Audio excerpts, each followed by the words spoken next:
Most investors are focused on getting the lowest price. That's what everybody's after. They're all after the deal, they're chasing the deal, they only care about the money, they don't care about the people. But real closers, the ones that have the numbers that I have, the people that I roll with, our focus on the deal is very, very simple. We ask questions to get information to present win-win solutions. So closers like myself, we go into deals and we close contracts that everyone ends up better off at the end. It solves their problem, it's a good deal for us. All of the communication and everything from the very beginning has all been done correctly. So that at the end of the day, everybody has a good sense of rapport, or they have a good sense of results, right? That's what we really want as buyers, sellers, investors, everything else is a smooth transaction. And you can't have a smooth transaction without good communication. So, one of the major ways that we do this and we focus on these things is we make sure that we ask the right questions at the right time. So what are some of those things? Some people call it Socratic questions, which is open-ended questions where we sit there and we say, whoa, well, what do you mean by that? Or is that a big deal or is that a little deal? Well, you told me the right buyer. What did you mean by that? Notice that I'm inflecting my voice and I'm doing a lot of different things there. Based on the situation, that's going to lend itself to allow that other person, my prospect, to feel comfortable and be open with whatever their actual goals are. Now, it doesn't always work every time, and sometimes you have to take a couple of crop duster pass through, right? Where we've got to pull off, make another pass, and then come back again, right? Where in that pass, we're building rapport and then asking that question again. Right? Because we're trying to get to the end and we can't help this prospect, whether it be a buyer, a seller, another investor, a wholesaler, any of those things, unless we know what their actual problem is. And that's the big key. So what do we do? So what's most important to you? One of those ways that I always do this is I'll be like, so what's most important to you? Is it the speed? Is it the certainty that you're working with a real company? Or is it the price? And my experience in real estate, specifically wholesale, is that 99% of the time it's never about price.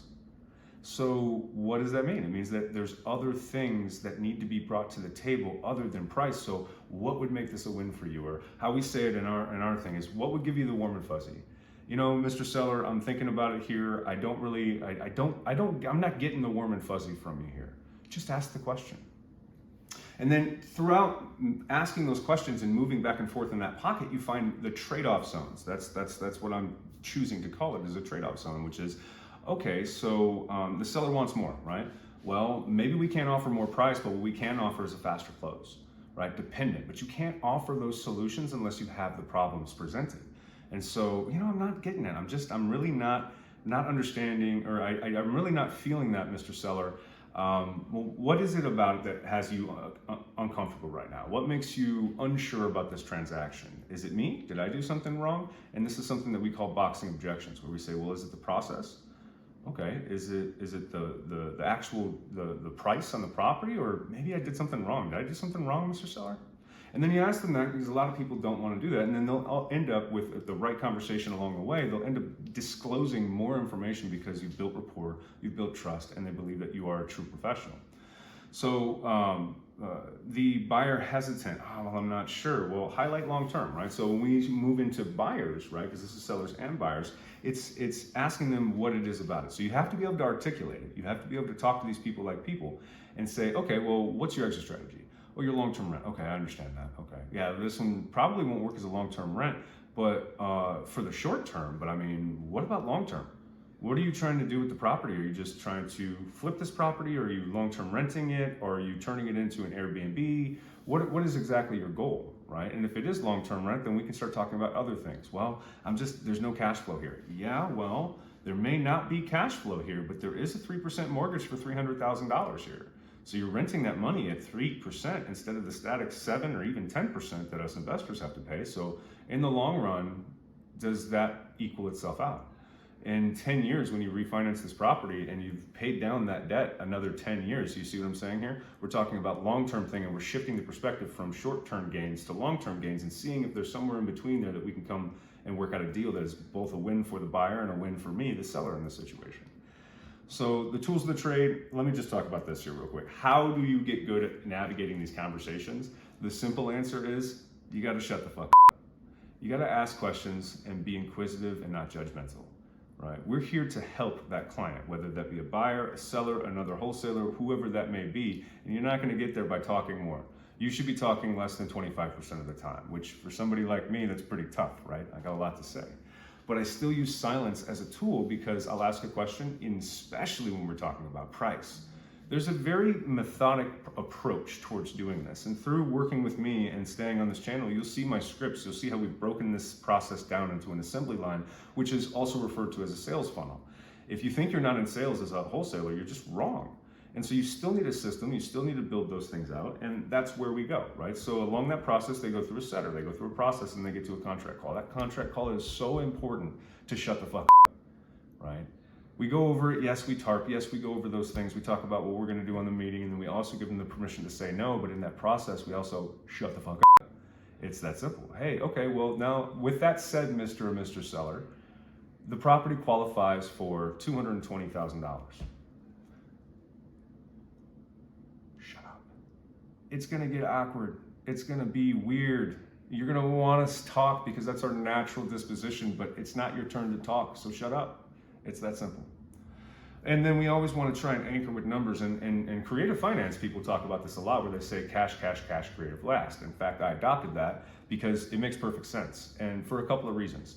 Is the numbers will anchor any conversation, and on the buy side, or us buying from a seller, in those situations, we're using cash as, especially referring to creative, we're using it as an anchor, right? What this is called price conditioning. And whenever somebody calls it a low ball offer, typically that comes from a place of ignorance in the sense that they don't understand the market. They're asking for cash in 2 weeks and they don't understand that cash costs money. So we use the price as an anchoring point, right? Which is, I'll go in there and say, listen, I'll bring you $220,000, but I'm gonna have to pay 15% on that money, and my exit strategies will not support this. And so what I'm doing is I'm anchoring with numbers and saying, at the end of that, it's like, okay, well, Mr. Seller, would it be okay, or would it be outside of the question, right, to organize a deal between you and I, assuming that you still wanna do business with me? You wanna do business with me, right? Well, yeah, I really do like you. Okay. Well, would you be okay with structuring a deal where we both win? And then shut the fuck up. Ask the question, get the inputs, and move forward. And then leveraging deadlines too. That's a big, big one, especially with foreclosures, especially with, any kind of, conventional sale or anything like that. There's these deadlines that have to be hit. And one of the benefits of working with an investor, especially somebody like myself or the people that I roll with, is that we're extremely efficient. And so that's one of the major leveraging pieces in any of my conversations is, well, you could probably go take that offer, and I'm not gonna get in your way. If you wanna go take that $10,000 offer, I just wanna tell you this, is that I know that with my price, I will get to the closing table on time and you will be paid in full. We can chase pennies and we can go and try and get a $10,000 offer, but I'm telling you, I have extremely competitive contractors. I've been in this business for a long time and I've been doing this for a long time. And my offer is pretty much the best that you're gonna see. Now you may see something higher, but I would start to question, right? Are they gonna hit the deadline? Is this a wholesaler? And you can go scorched earth if you want, but the point is that my deadline is hard and I'm gonna go hard with EMD on this, that, and the other. So I start talking about the process. So those are the major tools of the trade, right? So we're gonna use silence. That's the biggest one that I could teach you guys, is just shut the fuck up. Second one is anchoring with numbers, know your shit. Right, that's really what we're talking about here. And then the last one is leveraging those deadlines and knowing your profession, knowing what you can offer and understanding the services. But we're not going to get anywhere in those trade-off zones unless we have a mindset shift and we start talking about winning, change the look in our eyes of winning to a win-win solution for both, right? And making sure that you ask the right questions. So that's about it. I think that was long-winded. How long was that? 11 minutes, it's too long. I had a lot of fuck-ups too.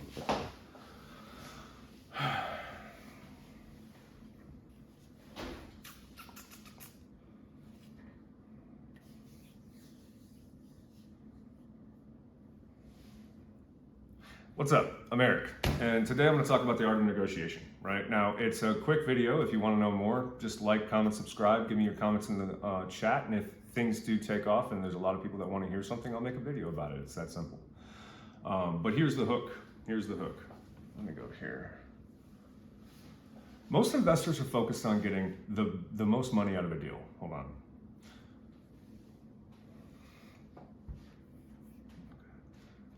What's up? I'm Eric. And today we're going to talk about the art of negotiation and how to secure the best deal for the buyers and the sellers, right? So here's the big piece, is that most investors are focused on getting the lowest price. But closers like myself, real closers, are focused on making a deal, structuring a deal where both parties, or all parties, because I just closed a contract with 6 different parties, walk away better than they came to the table with, right? So what we're trying to do here is structure win-win deals because we don't want buyer's remorse. I'm not going to get into the nitty-gritty here today about the difference of cash, creative innovations, or any of the other nonsense, right? I'm just going to focus on sellers and buyers, right? So the major piece that we have to work on today is a mindset shift. We need to move away from winning a negotiation and move the conversation more towards making sure, oh, hold on a second.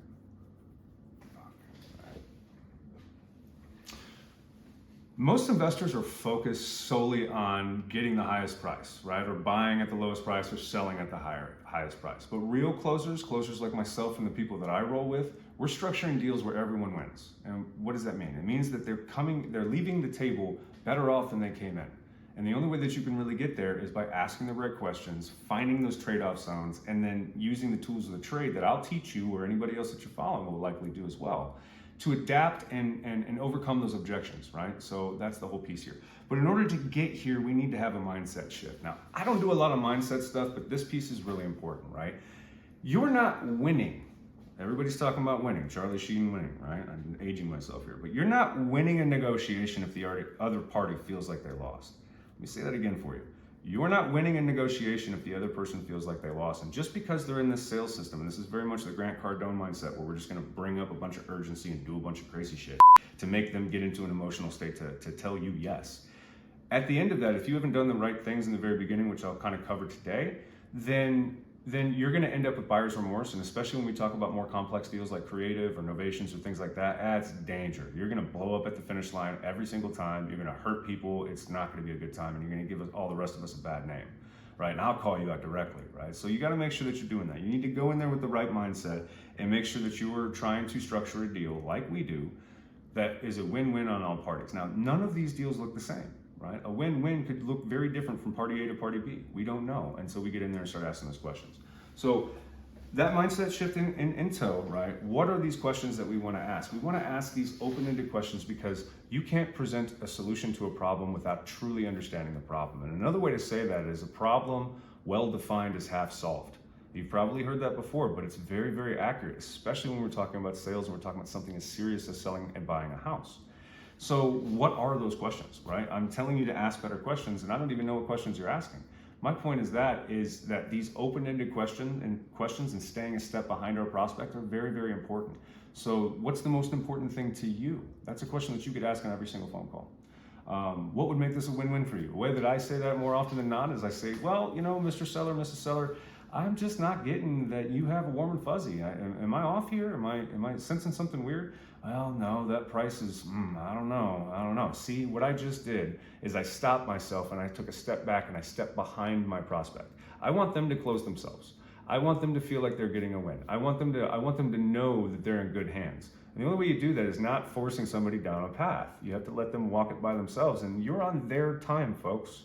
This is their decision. Now, can we incentivize urgency? We can, but we do it ethically, and we do that through deadlines, and I'll talk about that in a second.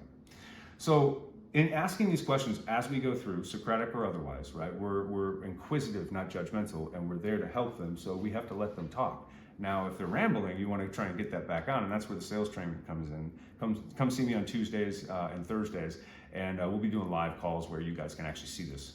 But the point here is to find the trade-off zones. What is that? And I use the analogy of a crop duster, right, where we are trying to hit a line on a plot, and we miss it, or we have to wave off in some capacity, and then we have to make this long turnaround so that we can line up again and try it again.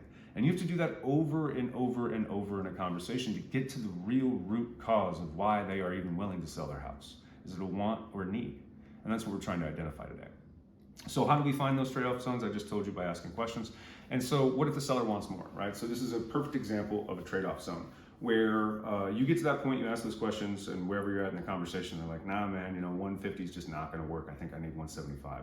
Well, you could offer multiple other things. These are the trade-offs inside of a real estate transaction, where you have the amount that you're gonna pay, you have how soon you're gonna close, and then any of those other terms that are negotiated inside there as well. Those are all trade-off zones. So if price, and let me just say this, price is often never, it's often never the actual motivating factor behind something. It's just what people are pre-programmed to think. They're like, nah, if I talk about price, then I can hack them.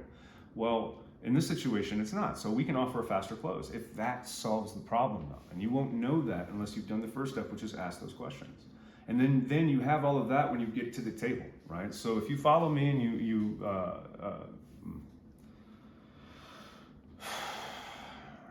fucking long-winded. I wish I could see the time recording.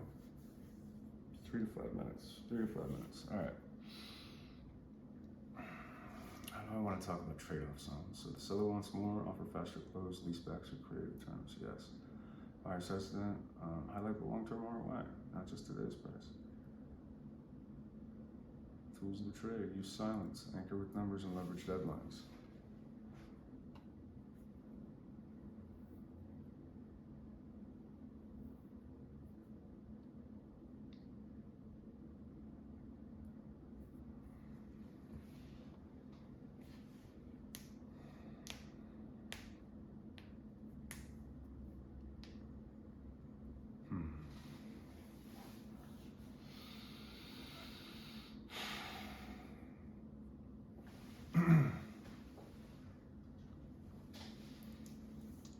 Most investors are focused on getting the lowest price when we're buying from a seller, or when you're selling to a buyer, they're looking at getting the highest price.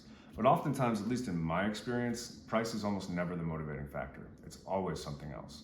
We structure deals where everyone walks away better than they started, right? We want to structure these win-win scenarios for buyers and sellers, not just for this one deal, but for future deals. With sellers, often they only sell the one house, but I've dealt with a lot of people that have had multiple houses to sell, so that's something you should get used to. And then as far as buyers, if they bought one and they're not just a one-time buyer, then you absolutely want to have a good relationship with these people. So what are the major ways that we can do this? How can we find and secure the best deal for both buyer and seller? Well, in order to get there, folks, you're going to need a slight mindset shift. Everyone keeps talking about winning and negotiating and getting out on top and how to be the best negotiator and all these things, but what they seem to be lacking, at least in my opinion, is that you're not winning a negotiation if the other person feels like they've lost. It's not zero sum. You can do this the right way and have a win-win solution for everybody. We create lasting value. What does that mean? It means that there's no buyer's remorse. I've got several examples that I'll share at the end here where I have made six-figure checks and been thanked for it. How do you get there? How do you make a six-figure check and have the person that handed over six figures of their equity to you say thank you? You do it by a good sales system. You do it by asking the right questions, and then finding those trade-off zones and jumping into the tools, using the tools of the trade to get there.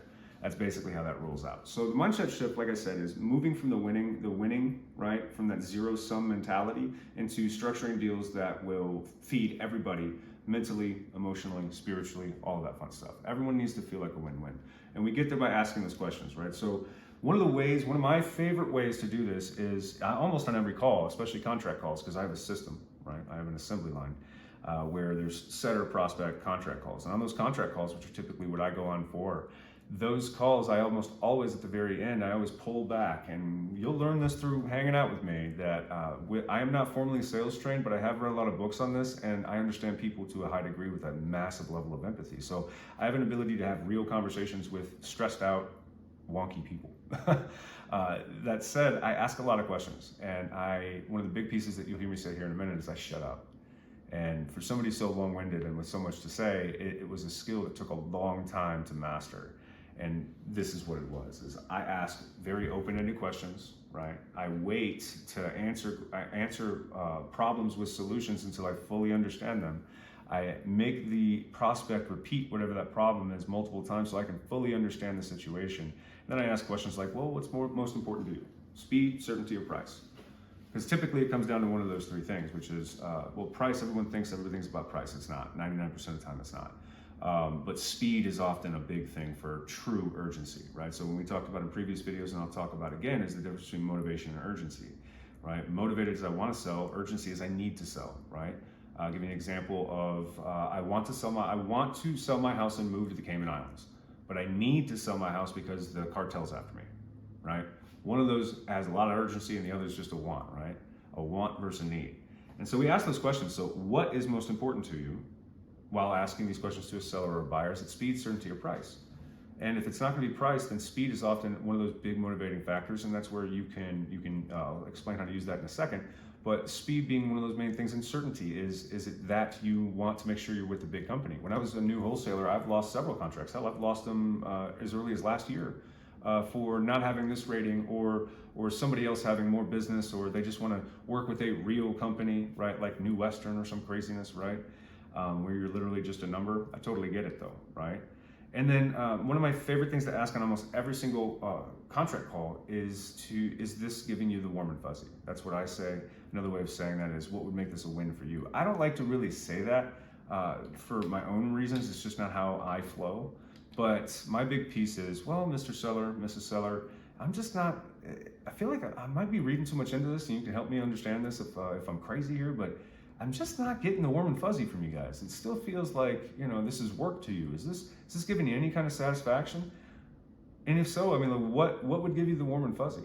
And I just talk to them like humans. And more often than not, at that time, there's always something else. Like, oh man, the price. Or, oh man, I was really looking for some passive income because I want to do that. Or, it's just, you said that you could get it done in 60 days at this price, but I really need it done in 30, but I can't sacrifice the equity. Where can we work here, right?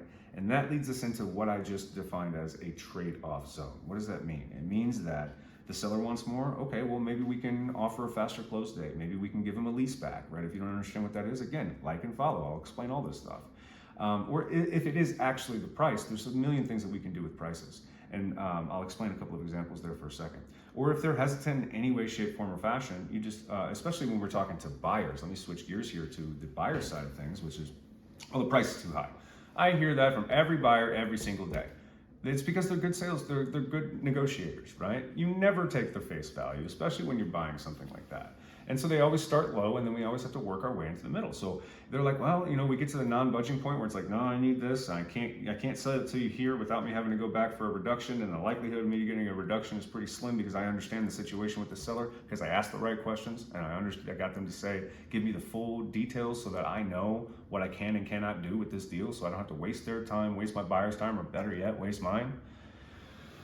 But the buyer's hesitant. Okay, well, maybe we shift from this deal, right? And I would ask that buyer, and I would a series of questions, right? Assuming that I don't know them, and ask them, what do you plan on doing with the property? Is it long-term rent? Okay, well, have you thought about maybe midterm rent? Well, the short-term ROI, or return on investment, is pretty slim. You're a landlord, right? You are a mom and pop buyer. You buy maybe 1 or 3 a year. What about long-term? And then ask them about a deal that they had currently, right? Oh, well, you told me about the deal that you bought, about 10 years ago. You bought that one with negative cash flow, didn't you? Well, what's it look like now? How much equity you got in there? What I just did is I shift from short-term ROI to long-term ROI. And what I did is I did a pattern interrupt as well in this made-up conversation, and put that in there to shift the mindset from today till tomorrow. Right? And if this price is not good for today, what is it tomorrow? Especially like, for instance, creative finance, to give you a direct example, man, the entry fee is just too high. And so I kick it right back to them. I'm like, man, I thought the same thing when I was looking at this, because again, we buy creative as well, but it's that 3% interest rate. I'm telling you, if it wasn't in Harlingen, Texas, I already bought it. If it was in Fort Worth, I wouldn't even be giving it to you right now, right? But it's that 3% interest rate. There's $300,000 at 3%. Where else are you gonna get that money? Right? Yes, there's a seller carryback, and yes, it's negative cash flow, a couple of dollars, but the money you're saving on that interest is insane. If you were to go get this deal right now, yeah, I know. But what I did is I just shifted it from a short-term thing to a long-term thing, so that we can think about this long-term in the sense that, okay, well, this mortgage is also 15 years into its mortgage. You're paying more principal than interest. So again, the amount you're bringing to the table may be high, but the value long-term is so much higher, and you'd be surprised how many people don't know that stuff, or they're so focused on this one thing. Or by asking these questions, you get more information about the buyer to see that they don't know what they're talking about, or they need some education, and you can see it on their face, you can hear it in their voice. They never even thought about some of this stuff. You'd be surprised what you can do with just having a real conversation with a real person. Everyone puts these labels on things, and they wholesaler, buyer, seller, agent, broker, and whatever it is, right? It's just people at the end of the day, folks. Just go have a conversation.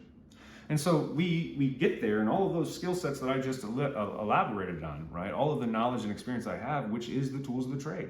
Well, on the phone, how do I negotiate the best with the seller and the buyer? You have to get them to come to the table and be open and honest with you. And the only way you can really do that is by being quiet and listening. Crazy, isn't it? Something so simple that we've been taught our whole lives, which is shut your mouth and open your ears, right? This is what that is. If you use the right questions and you're a step behind your prospect at the entire time, you can use silence with a hard question. So I'll give you another example of the contract call, and this goes for buyers and sellers, right?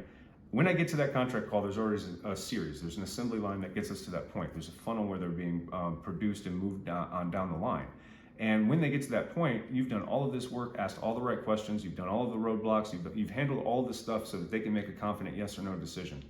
You get to that question and you say, okay, with that said, after we talk about what it looks like to work with us and so on and so forth, we go hard into it and we ask a hard question and we shut up. We say, with that said, the property qualifies for X, and shut up. It's gonna be awkward, it's gonna be weird, you're gonna wanna talk, I'm telling you not to. First person that speaks after this loses, right? If you wanna talk about the winning and losing piece. You're losing the conversation, you're not losing the deal, right? You need more skill set. So we use silence to get that stuff out, and you just let it simmer, because more often than not, there's something that you're gonna be able to pick up on at the end of that exchange. And then, depending on the circumstances, one of the other tricks that we do, is you heard me just talk about this, is anchoring with numbers. What does that even mean? It means that I'm going to talk about the numbers so that I can use that as a boiler or as a launch pad to the next part of the conversation, which is, depends on how it's presented, obviously, but in that situation, you heard me talk about long-term ROI, right? Meaning shifting from a short-term to a long-term. Now we're talking about entry and any of these other things. When we're talking to sellers, anchoring with numbers, this is something that's really, really important, and I don't even care if this takes longer than 3 or 5 minutes, because it's really, really important for you guys, is cash conditioning when we talk about creative. I'm not gonna go into creative right now, but it's more than just lowballing somebody. Because when I hear somebody say lowball, I hear somebody that doesn't understand the market, doesn't understand the game. When I'm bringing a bunch of cash to the table and it costs me a bunch of money, right, on sellers, I'll normally explain that, and I'm like, okay, well, I understand that 150K is not what you're looking for. I totally understand, right? I never disagree. I always agree. Absolutely, no, 150 does seem like it's not enough money. From your position, I totally get that. But just seeing it from my side is, you know, that 150K, I'm not using my money for this, right? It is cash when it comes to you, but I have to go spend money to get that money. And when I do, with the long-term rent, with what we can do here, because we can't do this, we can't do that, we can't do this, we already talked about these things, this is my offer and this is why. And I have some of the best contractors on the planet, and even from there, they're telling me that it's a favor for me to do it at this rate. And this is often the case, right? So people have outlandish ideas of what their house is worth and how little construction costs in 2025, it's insane. But we anchor with those numbers and we show that. And at the end of that conversation, I'll say, okay, well, you know, with that said, do you understand where I'm coming from on that? And again, no is a perfectly acceptable answer, but do you get what I'm saying? Well, yeah, okay, well, with that in mind, would you mind helping me organize a deal that's maybe a win-win for both of us? And then shut up. Let me know how that goes for you. And then the last thing is leveraging deadlines, right? One of the big pieces we have as investors is we can move faster than anybody else. Typically, I can get things closed in 10 days, right? If it's cash. If it's a creative, I can't, the fastest creative I've ever closed is like 19 days. And that was with, you know, 5 people working around the clock. There was a lot going on that property. So we leverage deadlines, we anchor with numbers, and we use silence as a skill set. This is the tools of the trade, right? So as an example, I have gone back for price reductions and used the same thing. So this works for buyers, it works for sellers, it goes for going and getting more money from buyers, it goes to negotiating with lenders, it goes with all of these fun things. And so if you want a deal structured, right, if you want to learn how to structure a deal where everyone always says yes, or at least at the end everyone feels like they won, do me a favor and hit a follow. I'm going to be doing this for every Tuesday now moving forward, just as a little heads up for everybody here. Every Tuesday I'm going to be doing live calls where you can see this live in action, right? Brad Contreras and I are going to be putting this here. Go ahead and check out my Discord, like me. If you haven't already, like and follow. This thing's going to blow up. I want you guys to be part of this. But on those things, I'm going to start giving away stuff as well, right? Which are the tips and tricks and secrets. I plan on giving away a full skip trace list in my major markets to help you guys come and compete against me. I want healthy competition though. And so the people that show up and actually participate and actually want to do this for themselves and their family, I want to help you out. And so I'm going to give you the list, right? Because I've already got a team calling it, but that doesn't mean you can't. It's all about the right time, right place, right conversation, right connection. So if you can get those things out the door, you can beat me to the punch. Bring it back to me and I'll pay you. It's that simple, folks. So that said, that's the major piece here, the art of negotiation, how to structure the best deal. I can give you the tips, but you're gonna need the practice. And so that's what that Tuesday is for, is so that you can see me do it. And then eventually, as you guys get into the Discord, I'll do it with you. I'll even let you call my leads. That's the stuff that's coming down the pike. I'll see you guys next Tuesday.